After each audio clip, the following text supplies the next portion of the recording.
Pinalugod ng Malacanang ang pagtaas ng trust ratings ni Pangulong Aquino sa pinakahuling Pulse Asia at SWS survey. Batay sa survey ng Pulse Asia, mula 72% umakyat ang rating ng Pangulo sa 77%.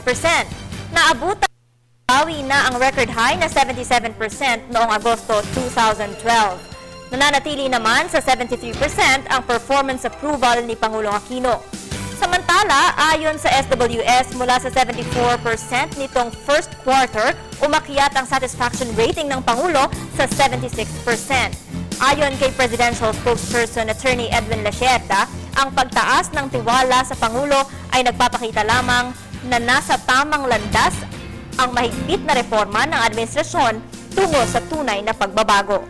Dagdag pa ni Lacerda, sa isasagawang ulat sa bayan ng Pangulo, makaaasaan niya ang mga Pilipino na higit pang palalakasin ng Administrasyong Aquino ang matuwid na pamumuno at gagawing pundasyon ang good governance sa pamahalaan sa nalalabi pang 3 taon sa kanyang termino.